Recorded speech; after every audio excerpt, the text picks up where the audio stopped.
ത്തിൻ്റെ പ്രത്യേകത അതിന് 2 കവിള് കുടിച്ചാൽ മതി. കുടിച്ചയാൾ അടുത്തുള്ള ഓടയിലോട്ട് മറിഞ്ഞു വീഴും, എഴുന്നേറ്റ് പോകാൻ പാട്. മണവാട്ടി അല്പം കുടിച്ചാൽ പിന്നെ ഭയങ്കര നാണമാണ്, ഇങ്ങനെ വിരൽ കൂട്ടി തിരുമിക്കൊണ്ടിരിക്കും. പുല്ലുപെറുക്കി അല്പം കുടിച്ചാൽ മതി. കുടിക്കുന്നയാൾ മുറ്റത്ത് കുത്തിയിരുന്ന് സകലമാന പുല്ലും പറിക്കാൻ തുടങ്ങും, വെട്ടം വീണാൽ എഴുന്നേറ്റ് പോവുകയല്ല. പോസ്റ്റേ കയറി എന്ന സാധനം 2 പേർക്ക് അകത്ത് ചെന്നാൽ മതി. ടെലിഫോൺ പോസ്റ്റ്, ഇലക്ട്രിക് പോസ്റ്റ്, കപ്പളം, തെങ്ങ്, പേര, അണ്ണാനെ പോലെ കയറുക ഇറങ്ങുക ഇറങ്ങുക കയറുക. പോസ്റ്റ്മാൻ്റെ അല്പം അകത്ത് ചെന്നാൽ മതി. കുടിച്ചയാൾ ഭൂമിയിലുള്ള എല്ലാ വീട്ടിൽ കൂടെയും കറങ്ങിക്കൊണ്ടിരിക്കും, സ്വന്തം വീട് മാത്രം എവിടെയാണെന്നൊരു പിടിയുമില്ല.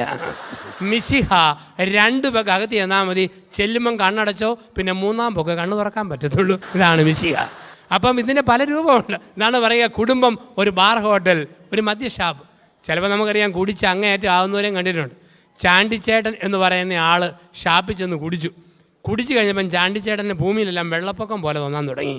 അപ്പോൾ 8-9 സഹകുടിയന്മാർ ചാണ്ടിച്ചേട്ടൻ്റെ കയ്യെ പിടിച്ച് സാവധാനം വീട്ടിൽ കൊണ്ടുവന്നു. അരമണിക്കൂർ നടന്ന് ആടി വീടിൻ്റെ മുറ്റത്ത് ചെന്നപ്പോൾ ഒരുത്തൻ ചെന്ന് കോളിംഗ് ബെൽ അടിച്ചു. ഭാര്യ ചോദിച്ചു, ആരാ? ഞങ്ങൾ ചാണ്ടിയം കൊണ്ട് വന്നതാ, അവിടെ എങ്ങാനും ചാണ്ടിയേച്ച് പൊക്കോളാൻ പറഞ്ഞു. കാരണം കുടിക്കുന്ന കെട്ടിയവനെ കൊണ്ടുവരുന്ന കൂട്ടുകാരോടും ഭാര്യയ്ക്ക് അറപ്പാണ്, വെറുപ്പാണ്. അവരവിടെ നിന്നു.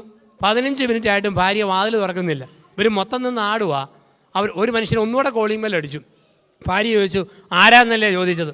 ഞങ്ങൾ ചാണ്ടിയം കൊണ്ട് വന്നാന്ന് പറഞ്ഞില്ലേ, നിർത്തിയിട്ട് പോകാനല്ലേ പറഞ്ഞത്?